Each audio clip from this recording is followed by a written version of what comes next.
एक ऐसे शहर में जो कभी किसी को माफ नहीं करता, आर्यन नाम का एक युवा खुद को बिना किसी ठिकाने के पाया। वो भीड़ में बस एक और चेहरा था, एक ऐसा अतीत जिससे वो भाग रहा था और एक ऐसा भविष्य जिसे वो देख नहीं पा रहा था। उसकी एकमात्र पनाह थी शहर के एक सुनसान पार्क में रखी एक ठंडी सख्त बेंच। जैसे ही वो बेचैन नींद में डूबा, ऐसा लगा मानो दुनिया ने उसे भुला दिया हो, लेकिन कानून ने नहीं। दो पुलिस वाले तेज स्ट्रीट लाइट्स के नीचे सख्त चेहरों के साथ उसे झकझोर कर जगा देते हैं। उनके सवाल तीखे थे और सब्र बेहद कम। तुम कहाँ रहते हो? एक ने सख्ती से पूछा। आर्यन ने ऊपर देखा। उसकी आंखों में खोने और टूटने की पूरी कहानी थी। मेरा कोई घर नहीं है, उसने फुसफुसाते हुए कहा। शब्द गले में अटक गए। ये कड़वा और दर्दनाक सच था। उनकी आंखों में कोई हमदर्दी नहीं थी, सिर्फ नियम थे।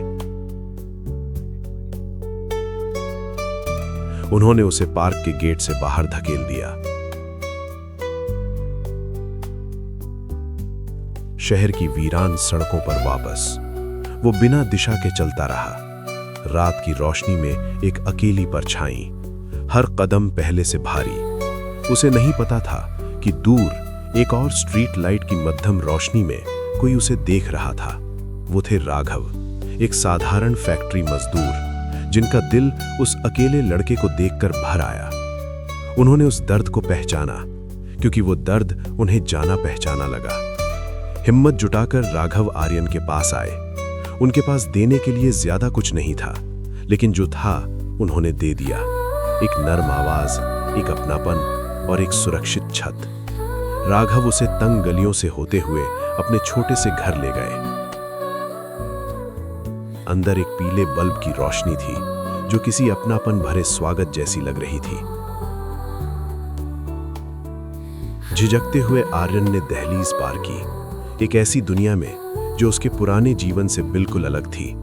और तभी उसने उसे देखा, हल्की रोशनी में खड़ी, हाथ में पानी का एक साधारण स्टील का गिलास पकड़े। वो थी अंजलि, राघव की बेटी। उसकी हैरान आंखें आर्यन से मिली। वक्त जैसे थम सा गया, एक खामोश पल जो बहुत कुछ कह गया। राघव ने गर्व भरी मुस्कान के साथ खामोशी तोड़ी। ये हमारे मेहमान हैं, उन्होंने अंजलि से कहा। अंजलि चुपचाप सुनती रही। उसकी नजरें नर्म थीं और आर्यन, वो शर्म से खड़ा रहा, लेकिन उसके भीतर एक ऐसी गर्माहट फैल रही थी जिसका ठंड से कोई रिश्ता नहीं था। वो अजनबी था, लेकिन बहुत समय बाद वो खुद को अकेला नहीं महसूस कर रहा था। अगली सुबह एक नया अध्याय शुरू हुआ।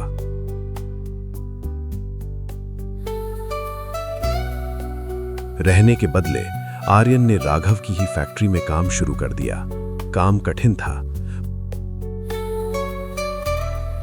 मशीनों की आवाज तेज थी, पसीना हर पल साथ था, लेकिन राघव की निगरानी और हौसले के साथ आर्यन ने कभी शिकायत नहीं की। वो मेहनत की अहमियत सीख रहा था, एक ऐसा सबक जो उसने अपने पुराने जीवन में कभी नहीं सीखा था। और फिर वो छोटे छोटे पल जो धीरे धीरे सब कुछ बन गए। जैसे कि जब अंजलि ब्रेक के समय उसके लिए गर्म चाय लाती, उनकी उंगलियां छू जाती, नजरें मिलती और उन शर्मीली मुस्कानों में एक खूबसूरत अनकही मोहब्बत जन्म लेने लगी। ये एक प्रेम कहानी की खामोश शुरुआत थी।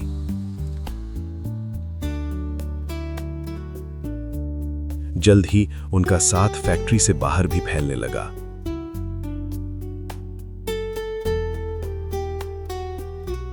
वो व्यस्त भारतीय गलियों में टहलते, भीड़ के बीच खोए हुए, नर्म धूप उनके चेहरों पर पड़ती। ये किसी फिल्म का सीन लगता था, धीमी गति में चलती प्रेम की धुन।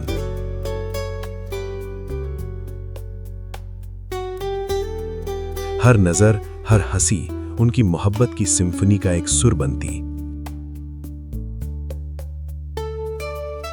एक शाम आसमान खुल गया, तेज बारिश शुरू हो गई। वो एक छोटे से टीन के छप्पड़ के नीचे खड़े हो गए। बारिश की बूंदों की लय में उनके बीच की दीवार टूट गई। उसी तूफान के बीच उन्होंने अपने दिल की बात कह दी। एक दूसरे से प्यार का इजहार, एक साथ भविष्य का वादा। लेकिन जैसे जैसे उनका प्यार गहरा हुआ, आर्यन का अतीत साए की तरह लौटने लगा। आखिरकार उसने अंजलि को सच बता दिया, एक याद के जरिए।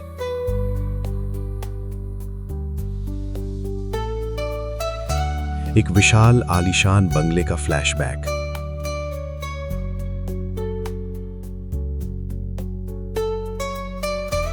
जहां वो एक खुश बेटा नहीं, बल्कि अपने ताकतवर जिद्दी पिता से बहस करता एक युवक था। चीख पुकार, गुस्सा, दो दुनियाओं की टक्कर। याद वहीं खत्म हुई जब वो सिर्फ एक छोटा सा बैग लेकर उस महलनुमा घर से बाहर निकल गया। चेहरे पर टूटन और विद्रोह।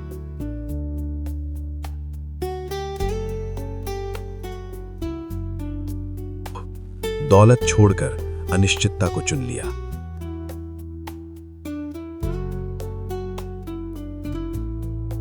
लेकिन तभी अतीत पूरी ताकत से वापस आया। काली लग्जरी गाड़ियों का काफिला उनकी सादा बस्ती की तंग गलियों में घुस आया। गांव वाले सन्न रह गए। गाड़ी से उतरे आर्यन के पिता, चेहरे पर आग और तूफान। उन्होंने राघव पर उंगली उठाई। आवाज गुस्से से गूंज उठी। लेकिन राघव एक गरीब आदमी होते हुए भी अड़िग खड़ा रहा।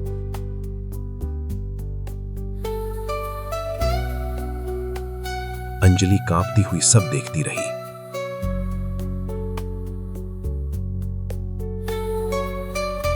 और तभी आर्यन को जबरदस्ती गाड़ी की ओर खींच लिया गया। अंजलि चीख पड़ी। हाथ बढ़ाए, बस कुछ इंच की दूरी रह गई थी। दरवाजा जोर से बंद हुआ और वो चला गया।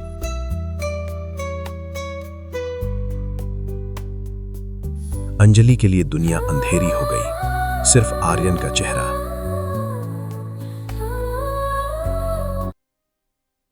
और जुदाई का दर्द। आंसू बहते रहे।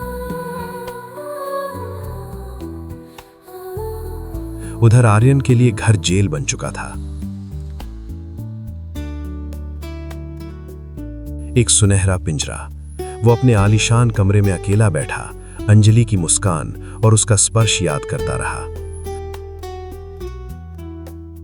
उसके पिता ने उसकी जिंदगी से अंजलि को मिटाने की ठान ली थी। उसकी जबरदस्ती शादी तय कर दी गई। घर सज रहा था, लेकिन आर्यन के लिए यह जश्न नहीं,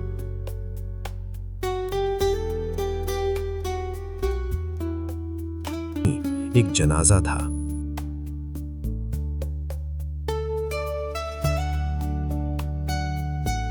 तभी राघव और अंजलि वहां पहुंचे। डर के साथ नहीं, बल्कि उस ताकत के साथ जो सच्चे प्यार से आती है। सबकी नजरें उन पर टिक गईं।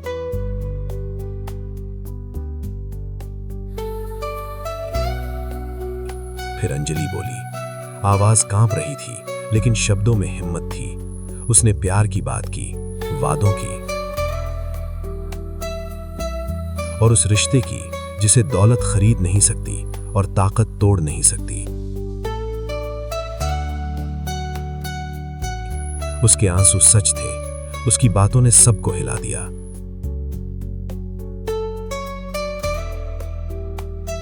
खासकर आर्यन के पिता को।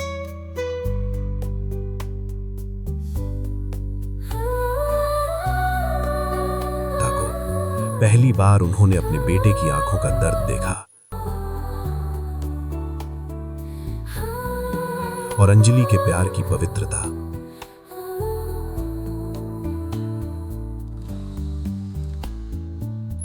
गुस्सा पिघल गया। अफसोस ने जगह ले ली।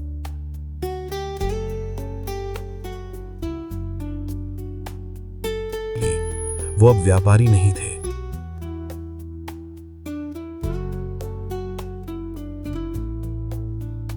बस एक पिता थे जो अपने बेटे की खुशी लगभग कुचल चुका था। आंखों में आंसू आए और एक भारी सिर हिलाने के साथ उन्होंने आशीर्वाद दे दिया। जबरदस्ती शादी रद्द कर दी गई।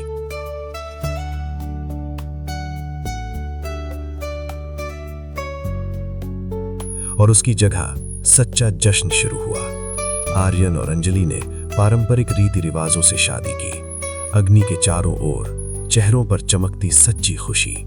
एक ओर राघव खड़े थे, आंखों में खुशी के आंसू।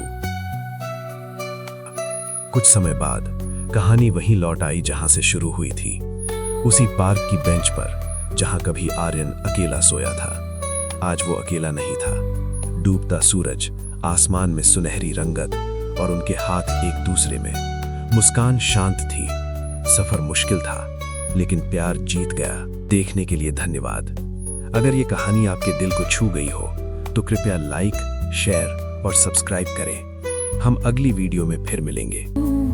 मुझे प्यार हुआ था। कहानी सुनो, जुबानी सुनो, मुझे प्यार हुआ था। दीवाना हुआ, मस्त ना हुआ तेरी चाहत में। कितना फसाना हुआ तेरी आने